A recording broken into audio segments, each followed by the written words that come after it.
I'm professor in ABBS School of Management. Education environment is changing drastically, right? The way management education was done a decade back was very different what we are doing it today. You just cannot say that AI is not useful.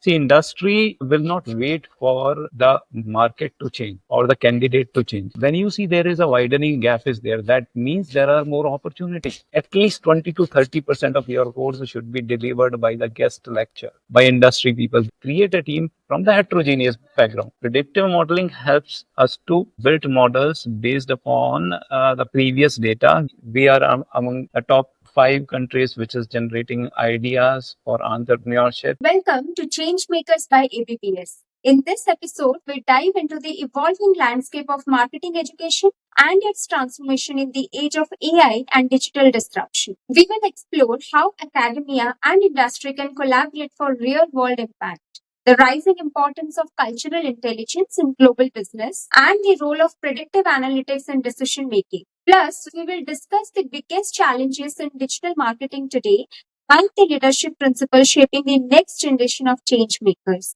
Our guest today is Dr. Kshitiz Sharma, who is a professor and head IQAC at ABBS School of Management, Bangalore.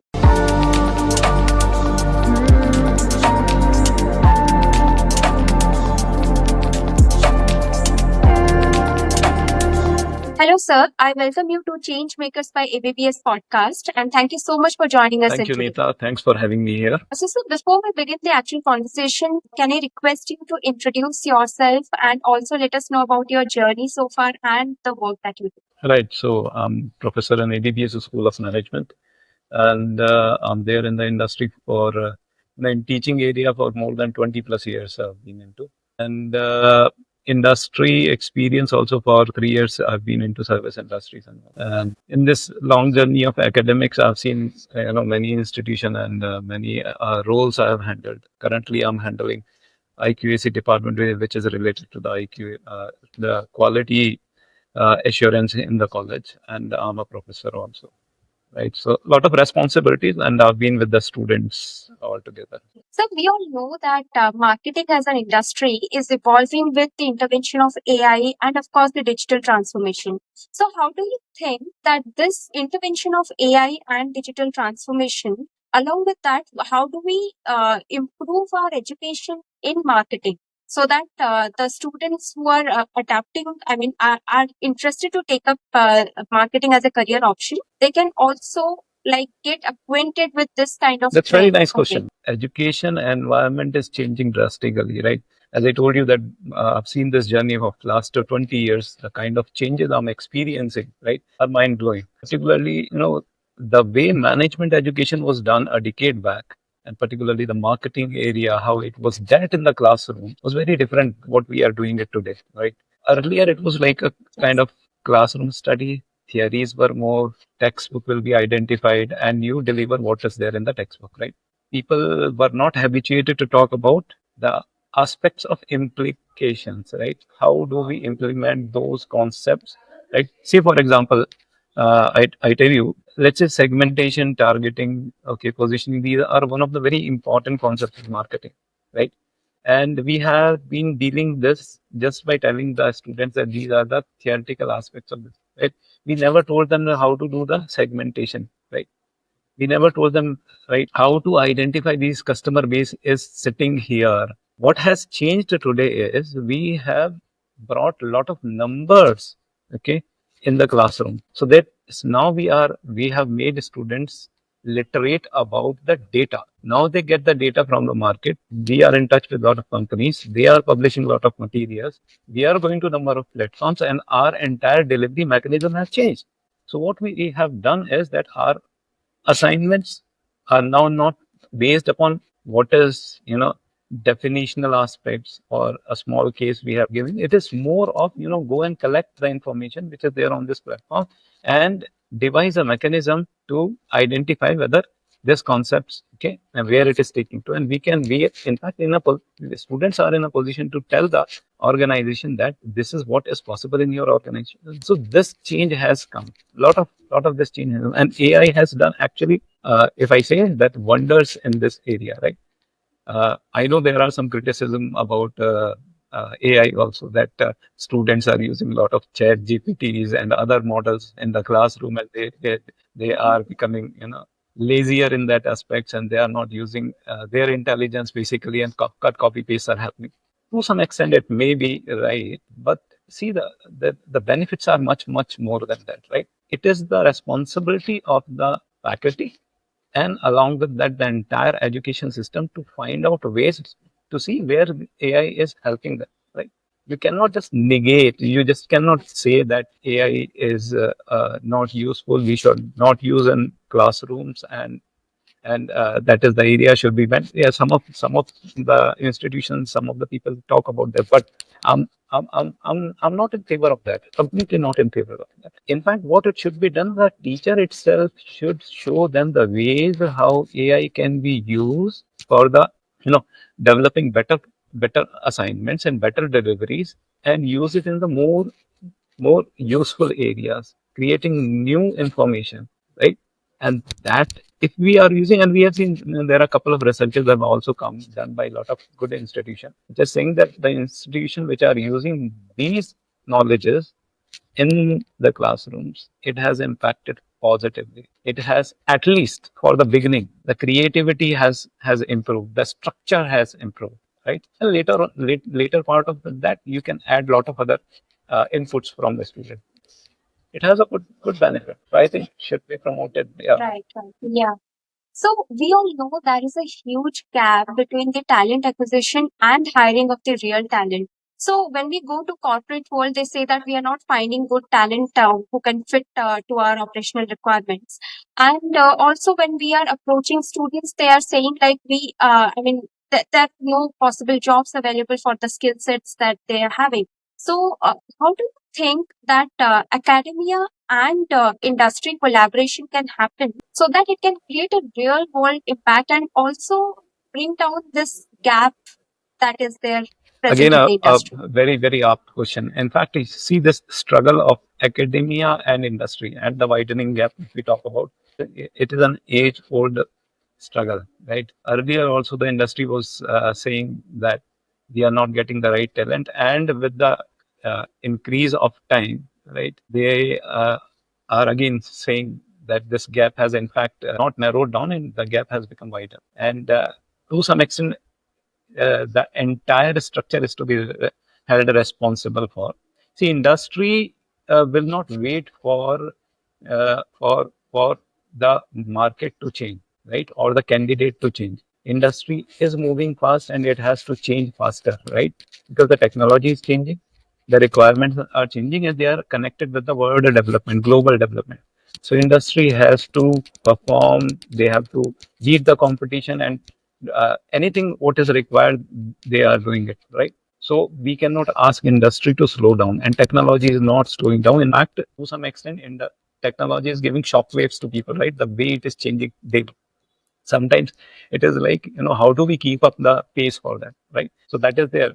It's true that that is happening, and we also know that in this fast changing world, learning everything fast is not a cup of tea, right? But yes, with an approach of, being empathetic to everyone, right? Whether the participants and also industry also need to understand that they need to devise some programs for them so that they can be brought at par. But see, the opportunity lies here. When you see there is a widening gap is there, that means there are more opportunities. And if education understands that, like, they can tap this opportunity in their favor. So what is required is, first of all, join hand with the industry, okay, and keep them next, in your neighbor, in your institution. Keep a place for them within your organization, right? It means that they should be the regular members participating in every activity of yours. What are these activities? First of all, it is important that if students are going to the in industry, getting experiences, and there are a lot of such structures are there. Internship is one of them, right? And I would say, why do we have only one internship? We should have some multiple internship, if not a long internship, multiple short internship. That kind of interaction should happen, right? We should also give them an exposure of some, one day spending time with some industry experts within the industry, which will give them an idea what the people are doing, how they are occupied, how they are managing everything together, how they are learning. That will keep candidates' mind open. Also, invite industry to be with you, okay, multiple times in a semester, right? In fact, what I believe is that the curriculum dissemination should not entirely be done by the faculty. It should be a mix of both guest lecture, visiting faculties, people coming from industry. At least 20 to 30% of your course should be delivered by the guest lecture, right? By industry people. They know what is happening around, right? I'm sure that they are not. There could be some lacking in terms of the concepts, the academic concepts, the academic theory. But what they know about is the real industry thing. So by joining hand together, this can be done, and a lot of projects can be brought in from the industry, right? Real time projects can be provided to our candidates, our students, but it will require a lot of planning as well. It cannot happen in a day unless you strategize as an organization. You strategize that this is how it is to be delivered. Then only it will happen, right? Say one small example I'll give you. Every institution have internship activity, right? What do we gain out of internship, right? Mostly what happens in an internship is students go, they work for some time, some regular activities are given to them, they create a report, and then finally it is submitted, right? What do we gain from this? How do we know that the students have been benefited or not? Do we ever take feedback on this? Do we ever ever discuss with the industry about what has been good about the candidate, what has been lacking in them, where which area they can be in, you know absorbed, right? What all new things they are required to, where they have helped in the industry, right? We never take that feedback because this is again a painful area, right? uh, Going back to somebody, and asking them, giving them feedback, it takes time. It is also takes time you to think about what to ask for. It also takes time to, engaging your mind into the observation of that one. So this is a structured approach, and most of the time we lose this structure. So that should not happen. All small activities are there, but if you are in touch with that, lot of things can be done. So with this way, it is possible that industry also gets benefited from the academia, and academia should also get benefited from the industry. One of the fundamental, the good thing which recent education system has done is about, they have done a provision of professor of practice, bringing people from the industry into the education domain, right?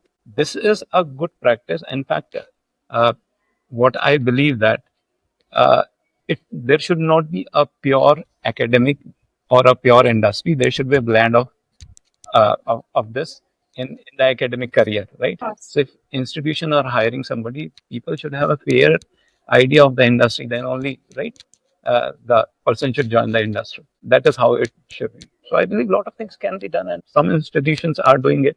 At ABBS School of Management, we are, doing it very sincerely, right? Being in IQAC department, I see this, that the regular, feedback are taken from the student. In fact, we have two internship for the students. One is short internship and one is large internship. So we are taking care of that. I know that there are benefits. Right, right. So we are often hearing this word called as cultural intelligence. So how it is crucial for global business today? Cultural intelligence, this is being talked about in industry a lot. In education sector, it is still an emerging thought, right?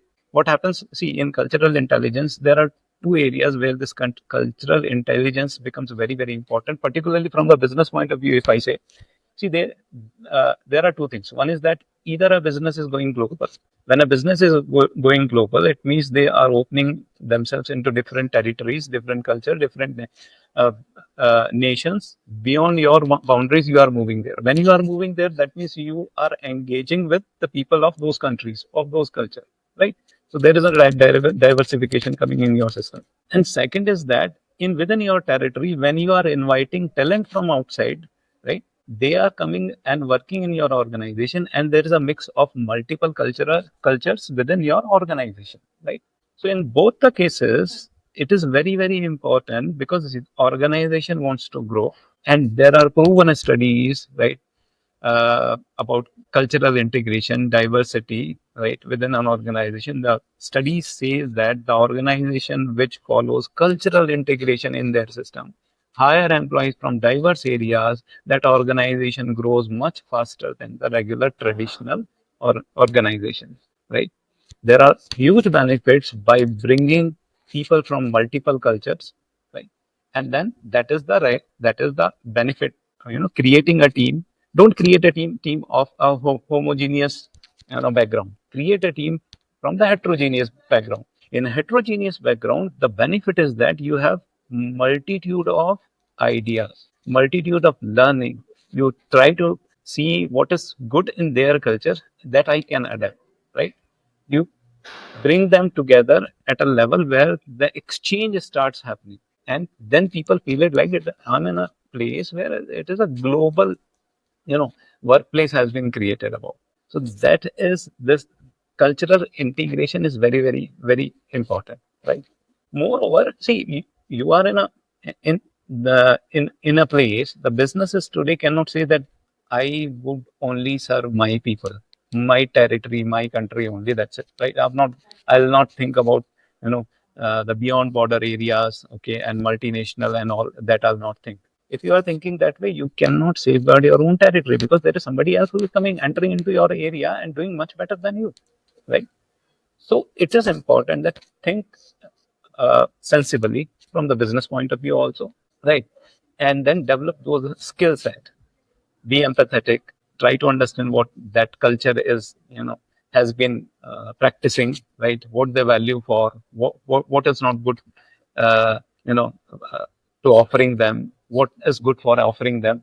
All these issues are very important. Now, where do we have this beginning from? If we are doing this beginning at the time when students join the industry, when they are already in the job, I think that is, that is quite late. This development should be done when they are being educated within the organization.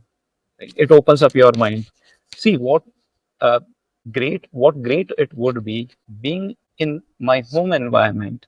If I get an opportunity to learn about different other cultures, that we can do by inviting a lot of people within our organization. Also, we should get an opportunity to go out and get ourselves absorbed about in different cultures. It has huge impact. When unimaginable benefits comes when you get into the cultural integration. I'll tell you small examples here, right? Because of my, some journeys to some of the countries I've visited, right? I went to Hong Kong, China, right? Malaysia. Some of these countries, when I visited them, and particularly in China, I visited some of their education universities and all, right? The kind of development they have done about the infrastructure, the concept development has been done, the technology they have used in their structure. I was like, quite surprised that the fast development they have done. All this has helped me to understand that this can be done in within my system. I need to know that the deliveries can be done this way also. I need to know that the infuse of technology can be done in my system this way also. I can understand what their sustainable model is, right? I can compare that sustainable model with my sustainable model. I can compare their mobility model to my mobility model. I can compare their infrastructure model to my infrastructure model. So many of these areas are there, right? Where I can learn. And it is not about one territory or one culture. I can learn it from many other cultures. And definitely, there could be some, things which we have to be, careful about. We cannot just adopt everything, right? Simultaneously, it also tells there are certain things which are good in our system, and we have to keep that and that uniqueness to us, right? So that is the benefit. We can decide what to adopt, what not to adopt, and that is only possible when we know, right? Without knowing, if we say that we are the best, I think that is not the way, right? That's not the right approach. So first, give them the platter that these are the things available, learn that, and then decide that this is good for me. Also, so we can relate it in this way that earlier people used to live in a specific region and the benefits and everything were only belonging to that region. Then the concept of cosmopolitan cities came up. So now we have perfect examples around us, like how the cosmopolitan Right. cities are growing compared to people who are sticking to their own regions. Yeah, there is nothing absolutely wrong sticking to their own regions, but then this collaboration and networking and thriving towards the success, it really happens like when you have different perspectives Absolutely, working absolutely. together. You need to So, move out. You need to know more. Then only you can say that this is better. That is better, right?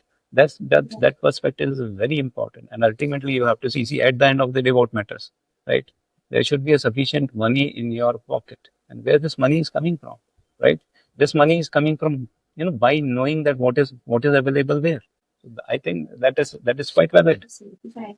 So we are living in the era of data. So, how do you think that predictive analytics and data visualization plays a vital role in decision making, especially in the role of leadership?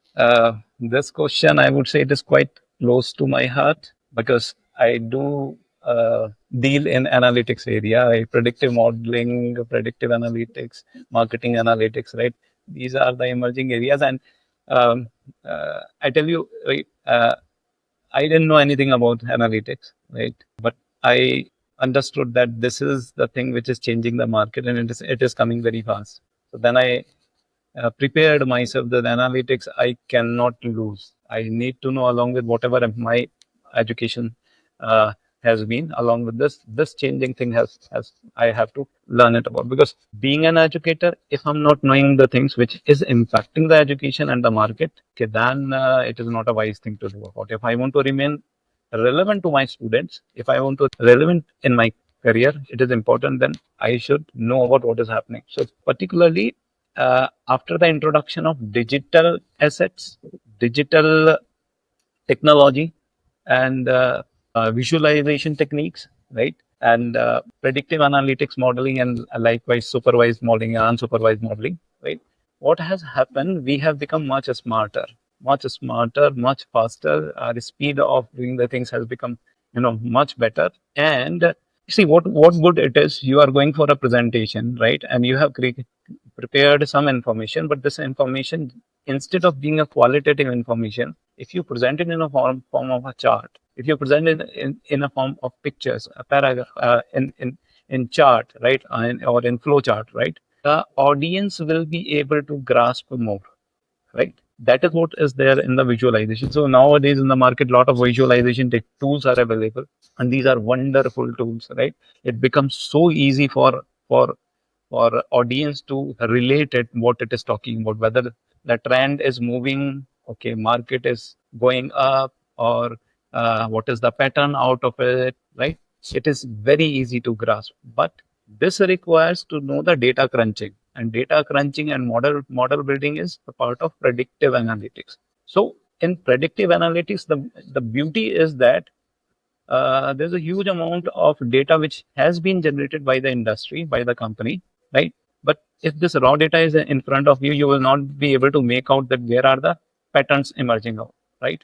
What should I, prepare myself for the future? What kind of forecast should I do for the future? Predictive modeling helps us to build models based upon the previous data. We can able to forecast our future, and it is heavily being used. Earlier this was confined mostly in the financial analytics area, or let's say when financial markets, you talk about Sensex and all, it was quite limited to that area, right? We were only using in whether the market is will be going up, or return will be high or not, right? Mostly it was being used in that area, but from that area, other areas have also learned it about, particularly in marketing, and now we are using in beautifully in many concepts. For example, customer life cycle, right?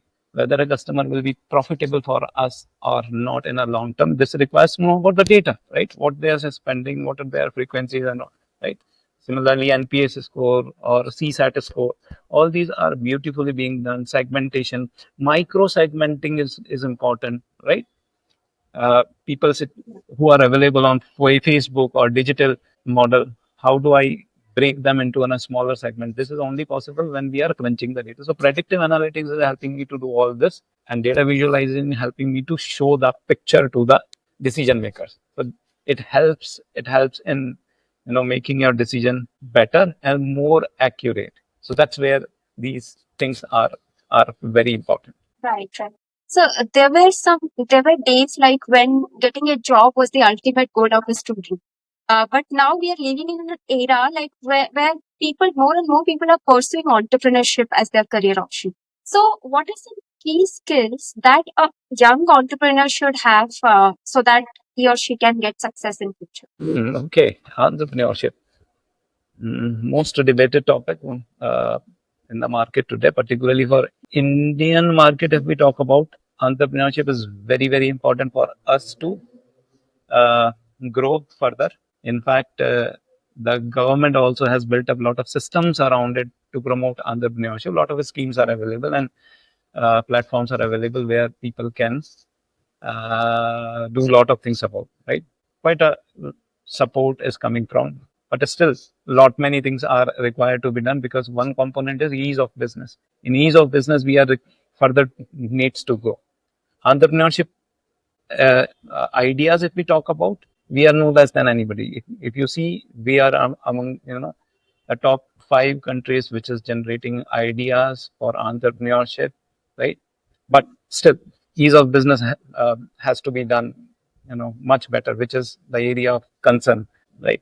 Now, entrepreneurship, to develop that, uh, skill set required for entrepreneurship, I believe it is very important to realize that there are benefits in doing this, right? Every individual has to look for options for their career, right? How do you see those career? One is the way out is that you go and grab a job, work for there throughout your life, and then make some decent money and then retire. That is done, right? Second way is to take an early risk, get into the startup, right? uh, have your brands rolled out in the market, okay, and then see the opportunities which are associated with your brand. It is multitude, right? Unimaginable it is, if you are able to do that, if you develop that confidence, right? The point is that whether we generate that confidence at early stage or not, that is very very important. So for this, it is important to read a lot of information about what is happening, right? So this knowledge set is very important. Secondly, the confidence is very important. Confidence will only come when you are spending time with people, those who have already done in this area, right? There is a hand holding is required in this area, right? There is somebody required to tell you about that. This is where you can go and discuss your idea, right? There is the thing where you can have your registration done. There you can have the licenses done. There you can go for selling into the market. There is the supply chain network available to you. All that support is required. This will only come when you are spending your time, okay, with those platforms. So th- that will help you. It is not a waste of time at all, right? Even if from your education you take out some time and spend with these people, I'm sure it helps you a lot. Secondly, understand that the opportunity has got a window. It's limited, right? Within that opportunity window, if you are able to grab this, you will ride to that success horse, right? Otherwise, you will have to wait for. And be patient about. Okay, uh, I'm sure uh, initial startups, the first startup where you have started, there will be some setbacks. You might lose your money, right? It might not be successful about. Okay. But remember, the learning which will happen will prepare you for the next successful venture. It says on an average, it requires for you to, have a successful business. 3 failures are there. After that, you turns out to be a successful one. So that is there. Okay. But what we are seeing with the education, this gap is also reducing. So now, in fact, the Yes. uh, educated entrepreneurs are in fact successful within their first venture itself, right? So that is where it is important. Networking again is very very important, right? Networking, a lot of platforms are there. Have a visibility done, right? Create your profile on a platform where people are noting, right? Where people identify you. Okay, so networking is very now. Networking does not mean just um, just creating a profile and then waiting for people to come back to you. No, it will not happen. It will Absolutely. not happen. Networking will happen when there is a content in your profile which is regularly updated. And secondly, you also show that concern for others' development, others' progress. If you take part in their progress, they will take part in your progress. You will have to send a request to connect, okay, and then continue that relationship. So this networking is not just a one-off; it is building a relationship with somebody, right? Which is a time-consuming activity, which is very, very important. And uh, one aspect is very important, that is the financial aspect. Though people say that finances can be arranged if you are willing to, right? If you want to start some business of yours, but you should have that hang, that of financial aspect, understanding of financial aspect. Earlier, it was not that important, right? Doing a business 20 years back, or 30 years back, or 50 years back, if you are not knowing about the financial aspect, it is okay. But nowadays, you are, I mean, as a business owner, your financial knowledge should be very good. From the day one, you should know that what are my limitations, what are my resources, where I can arrange my money, right? And uh, how can I, further be financially sound in the organization. So this is a significant, important area. And for this, again, what works? Two important aspects are there. One is that you take fund from the outside agencies, right? Which will take time to come back. So meanwhile, what will happen? Go back to your family, talk to your family member, have their trust. They already trust in you, right? Have a discussion with them. Ask them to be partner in your company, or you know, uh, uh, invest in your company. They will come back, right? So don't neglect. This is very, very important area, right? So they can help you in developing your business. So I think these are some of the important areas, okay, which should be looked upon. Don't be overconfident about, okay. Confidence is a good thing, but there is a small, very, very small line between the confidence and overconfidence, right? Be realistic about it. Considering all your suggestion, what I felt is like entrepreneurship is a spiritual journey. The mentor that you decide should guide you ahead can break this for you, can Absolutely. make this for you. So it is wisely we have to. I mean, it is very necessary to have a mentor Absolutely. in this journey. Absolutely. That's what There are I so feel. many things are there which you do not know about, right? And a person feel like nervous breakdown happens when you are, deciding on a decision where money investment is there, and more than money, there are a lot of legal issues are there which you are not aware of, right? Whether I'm going on the right direction or not. A mentor can help you out of doing things. Absolutely. Very rightly said. So we know that a lot of AI intervention and digital transformation is happening. But what is the biggest challenges? Because we know that digital marketing is a crowded space now. If we were to see like 10 years back, it was okay, it was evolving and people were participating in it. But nowadays, it is really a crowded place. So what is the biggest challenges in digital marketing nowadays? Absolutely, absolutely. Very rightly said. In fact, you only gave me the clue about that. The one of the difficulty in digital marketing is that there is a kind of saturation has come, right? The ideas are being repeated same, right? And the same journey is everybody is trying to follow. The outcome will also be the same. It is not, very different one. Now, if we have a different outcome, there has to be a different idea. So ultimately, what we say that in digital marketing, it's very important that you be authentic. Authentic means you are being very creative about.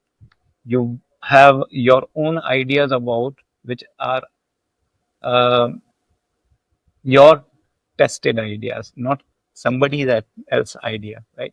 So that creativity is very important. Authenticity is very important, right? And be direct to the customer. Be honest with the customer, right?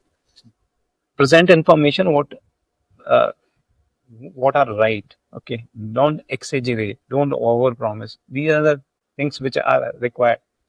Okay, and also see digital marketing. People think that uh, the results are very fast in digital marketing, which is a wrong notion. No strategy, particularly in business, says that overnight successes are there. Even digital marketing, I can also not guarantee you overnight success. It doesn't happen. What happens? There is a thoughtful strategy behind this. and the success will come gradually, right? So that plan is important, that strategy is important. In digital marketing also, there are a lot of channels. Some of them are very, very expensive. Some of the channels are very easy and they do not require much of money to spend. Identify the ways, alternative ways in digital areas, okay, which is only possible when you are involved in the business. If you throw your business on somebody else's shoulder and try to get the success, I'm sure that is a short success, right? And it is not cost effectively also.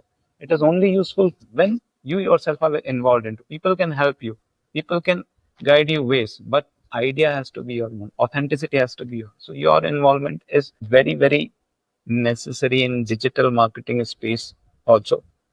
The beauty of digital marketing space is that uh, there are a lot of measurement is possible. We talk about return on investment. The return on investment, if we want to track it out, right, in social media or search engine marketing or PPC and other models are available, right? We can track. So that is the benefit in digital marketing, whereas in traditional marketing it is bit difficult to you know allocate money or return on that particular investment. Here that benefit is there, but ultimately it is also a strategical area. Without a strategy you do not get a success, right? So what is required here, and also that right platform, right connect, right content is extremely important here. Particularly, see, with the intervention AI, this has happened that if you ask AI to create content for you, AI will create a content which is already there, right? It's not a new content. Now you have to be wise enough that okay, initial information you can take from any AI platform. They will give you what is available. That is the base. You start from there and then develop your own uh, digital marketing strategy. Bring your own content, bring your freshness, right? I'm sure you can do wonders, right? So again, this area has got lot of potential, lot of potential. Right, that's true.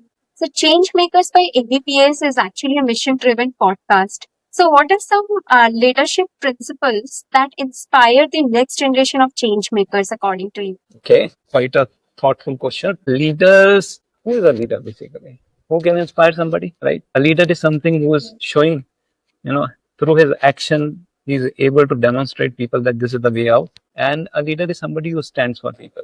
So I believe uh, if you would like to lead the show, if you would like to lead the organization, it's very important again that be involved, right? Be involved.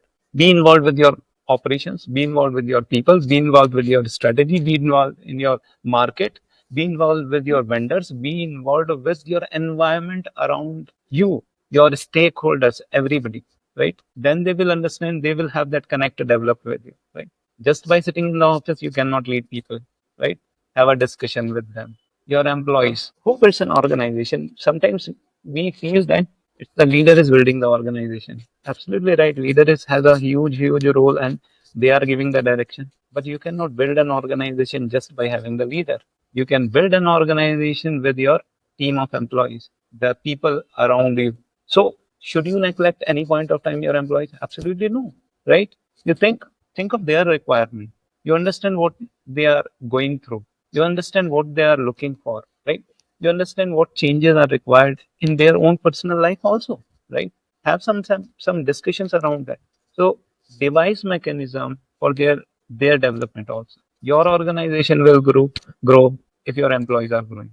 If you are empathetic with them, if there is a requirement of some attention, I'm sure every individual has some or other emergencies in their life. Nobody is perfect, right? We are made like that. So when they require your input, be present with them, be empathetic. Another very important area of leadership is, as a leader, see, your entire organization is looking upon you to find out what are the value system that you care for, what my organization is for, right? What are those, along with your vision mission, there are a lot of value systems, right?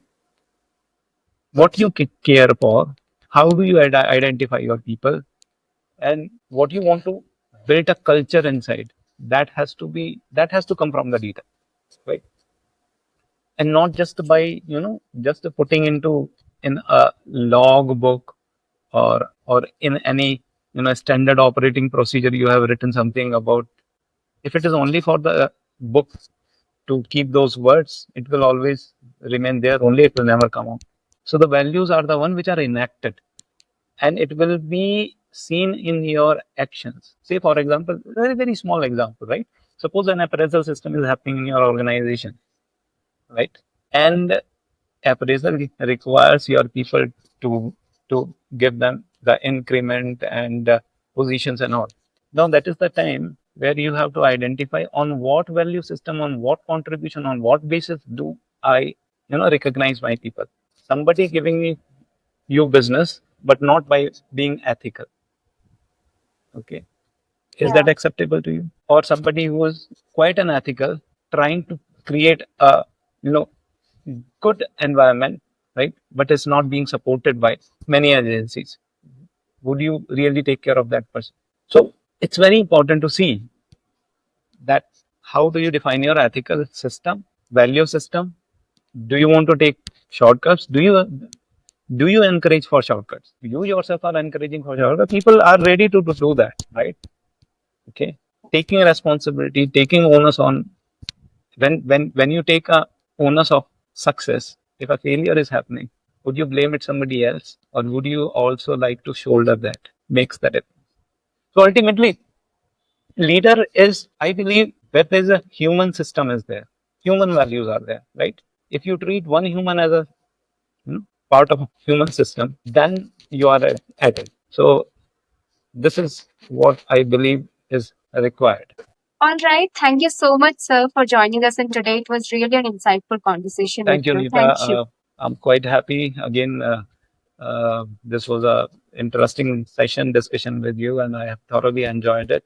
So again, I would like to thank the podcast and the platform. Thank you for again having me here.